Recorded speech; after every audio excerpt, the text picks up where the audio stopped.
This battle, we are rematching Beast Gamer JS, and in this battle, I decided to just leave it Absol. So I'm trying to get this in Mega form as early as possible because I want to be able to make use of Magic Bounce, especially if this guy is using any entry hazard Pokemon.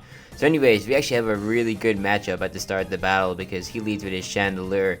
So that basically gives me a free knockoff on the switch in, or I could even go for a sword stance and try setting up so I can get a good advantage on whatever he goes into, because I have a lot of coverage on this specific Absol, so I should be able to at least hit a hole in whatever he gets into.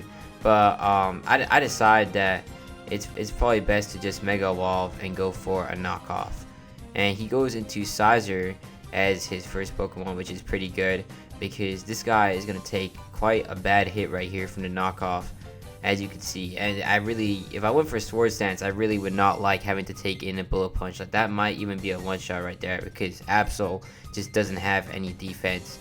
But as you can see, I mean, it does big damage right there. It's basically a 2-shot kill, and now the Sizer doesn't even have his choice band, so I'm in a pretty good position. So next up, I go into Skarmory here, and he goes for a U-turn, which really doesn't do too much damage. And I was thinking, well, Skarmory really is a great switch in to Sizer, because like the only thing that Sizer can really do that's bad is knockoff, and that really isn't the worst thing that can happen to Skarmory. It's not too reliant on leftovers because it does have Roost to recover. So he actually goes into Medicham here, and I was like, well, this is actually not even that bad because I can basically one-shot this guy with Brave Bird and take care of it just like that, although I'd have to sacrifice my Skarmory. But in my opinion, it would be a Verdi trade-off because I still get to keep my Mega while he has to sacrifice his. And really, nothing else on my team really wants to come in on Medicham, so I mean, if I could take care of it right now, that could solve a lot more problems that could occur in the future. So, you know, I mean, and if he switches out, then I'll just get a Brave Bird for free on whatever he goes into. So this guy actually has T-Punch, and that's actually a critical hit. I mean, I personally would have just gone for High Jump Kick, but we barely just live it and can take out the Medicham. Really anything that he went for would have been a KO because Brave Bird's Recall would have done enough to, you know, to finish me off no matter what attack he did. It's like, even if he didn't even have any investment, it would still be a KO. But I mean, once again, it was a Verdi sacrifice. So now he goes into Dragapult, and I actually made the mistake of staying in.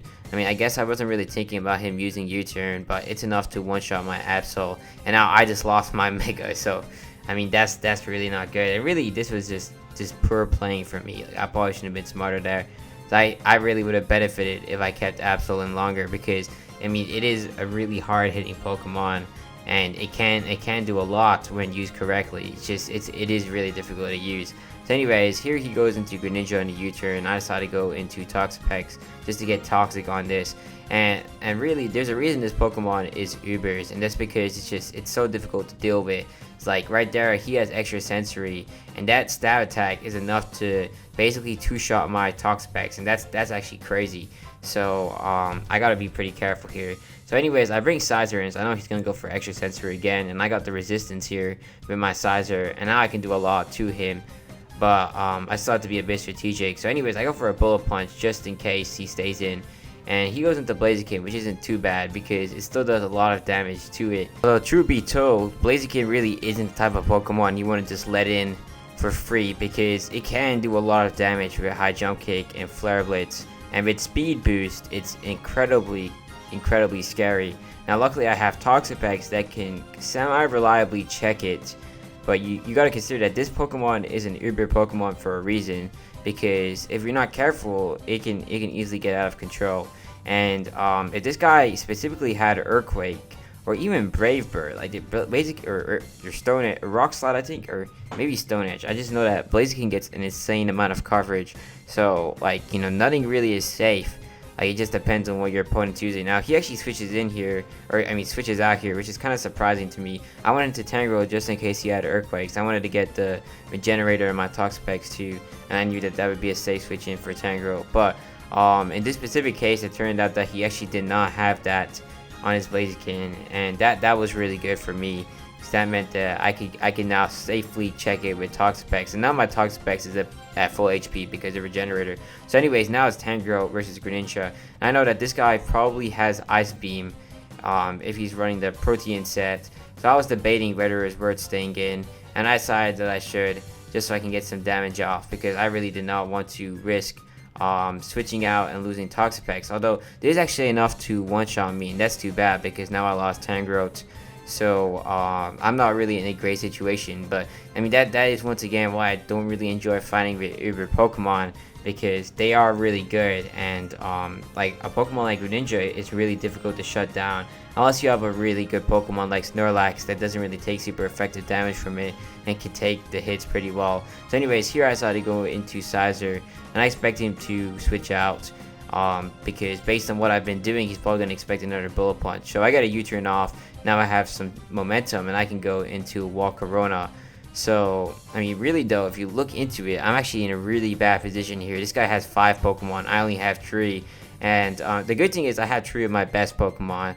But, I mean, it's still really not a comfortable position. So anyways, I'm thinking, well, I may as well find out what the Z Quiver Dance does, because I've never used that before. And I was thinking, well, if I can get like a really good boost, that would be really useful here. Especially because if I get 2 speed boosts, that would be enough to outspeed Blaziken after speed boost and all that. So I was thinking that was going to be pretty good, but really all this is just Quiver Dance, but with a special name. And now I just wasted my Z move. So I mean that is a bit annoying. Like I was expecting better from the attack, but you know, it's whatever. So anyways, this guy's actually really smart and goes for a Protect here, which means that he's going to get another speed boost, and now he's going to be able to outspeed me. And I was thinking, well, if this guy has Flare Blitz, he can probably one-shot my Walcarona, if not do a lot of damage, especially after the Swords Dance. So I really did not want to stay in and find out what would happen. So I decided to switch into Toxapex, and this guy also switches out. Maybe he made a prediction or something, and he goes into Chandelure, which is definitely a good play. So I mean, in this situation though, I really don't have much I can do other than stay in. Like I would switch out if I could have, but I didn't really have that available. So I go for Scald because I mean I predict him going for Substitute because I used to run Chandelure and I know exactly how it works. So none of his tricks are gonna work on me. I hate to say it, but I mean Chandelure does have potential to be really scary because it hits like an absolute truck, and my team is out of checks now, so basically nothing can come into it too easily. So I go for Scald and actually land it. It does really high damage, surprisingly, because I did not know that Toxapex could hit that hard, but I'm not going to complain either because now the Chandelure can't really come in easily and then start going for its, what do you call it, its Substitute. So, and now really, I don't really have to go for Toxic either. So now I'm thinking though, is it worth staying in, because he got the special defense drop, which was pretty unlucky for me, and that could mean that he could probably finish me off if he went for another attack. But I mean, I decided to stay in as I really had nothing I could do. But I mean, the good thing is he decides to swap out and go into Greninja, and unfortunately he gets one more turn. But I know this is his last turn, so the poison is eventually going to catch up to him. So I'm thinking, well, who should I sacrifice here? Because all of these Pokemon are going to be really useful, especially against this guy's team. So, I mean, it isn't really like an easy choice where I can just send something out and sacrifice it. But, I mean, I got to be wise here because really, once again, I could use everything for most of his team. Except I was thinking, well, Sizer really can't do too much now, especially because Blaziken just comes in and shuts it down too easily. So I decided that if I'm going to sacrifice something, it's probably best that Sizer goes down. But somehow I managed to live on 1 HP, which is absolutely crazy. So the fact that Sizer actually clutched that is really useful for this battle, because now I can switch it out and I can use it to get Bullet Punch off, or even just as a sacrifice Pokemon to get momentum back and get something in safely like Walcarona. So anyways, I go into Toxapex and this guy's Blaziken, and the good thing is he goes for a Blaze Kick here.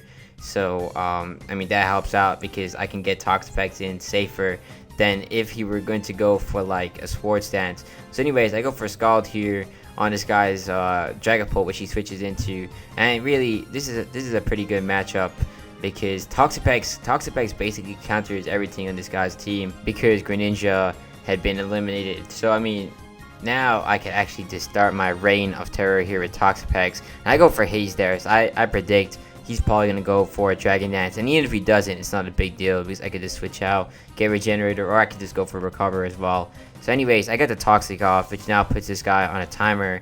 And he can only stay alive for so long. So he goes for Dragon Darts, I go for Recover here. And I'm glad he didn't get any critical hits at any point in this battle, because that would definitely suck if he was able to take care of my Toxapex, because then I don't know how it would take care of the rest of his Pokemon. Like maybe Volcarona could come in and try sweeping, but you know, there's no guarantee with that one. So anyways though, I'm just trying to wear this Dragapult down, and I feel really guilty having to do this because I mean, there's not much you can really do, but you know, I gotta do this because unfortunately this is the last choice I have left. Because I mean, none of my other Pokemon can come in, and if I want to win this battle, this is definitely the optimal play right here. And after this turn, the toxic damage does catch up to him and finishes him off, which is pretty useful. And I really don't know what this guy is gonna do against this, because I mean, Toxapex, if you don't have a good counter to it, it can really just come in and do crazy damage. Like Dragapult is a decently good check, but it doesn't do enough damage to fully wall break through. I think like if you're struggling with Toxapex, the best play is to have super effective damage, have something that's really powerful like Mega Medicham that can poly two-shot it, or just have Z-moves. Z-moves after one setup from Volcarona, even resisted, should be enough to at least bring it low enough to where you can finish it off with like Bug Buzz or Flamethrower. So those are really, you just have to bring enough power to where Toxapex cannot actually take it. Like it has to be overwhelming. So anyways, I take care of his next Pokemon, and now he goes into his Blaziken, and I decided to go for Recovery here. I'm just trying to play it safe. I really want to be at full HP, and he goes for Blaze Kick. I guess one thing that this guy could have definitely done if he really wanted to sweep my team was have Earthquake and Flare Blitz, because with those moves, I really would not be able to come in on Blaziken. Now on this guy's set, he just has he has 2 stabs, his setup Sword Stance and Protect, which is also not a terrible setup, but I mean it doesn't really work against my team because of the nature of Toxapex being able to resist all of its attacks. So I'm able to take care of Blaziken there, and now his final Pokemon is Sizer, and unfortunately, especially because it doesn't have a choice band anymore, Sizer is basically nullified here by Toxapex. Like he cannot do anything, and really if I wanted to speed up this process, I really just could have gone into Volcarona and ended his misery a lot quicker. But I mean, I don't know, I decided to stay in and give Toxapex a kill because it did really come in clutch in this battle. Like I think the only reason I really won this was because I was able to effectively use Toxapex in Regenerator. Like the rest of my Pokemon basically would have been fried by his team, but I mean Toxapex did come in clutch, so I did want to reward it with the final kill. And although it is slow, we do eventually and finally finish up the Sizer, and that is good game. So that was definitely a good battle.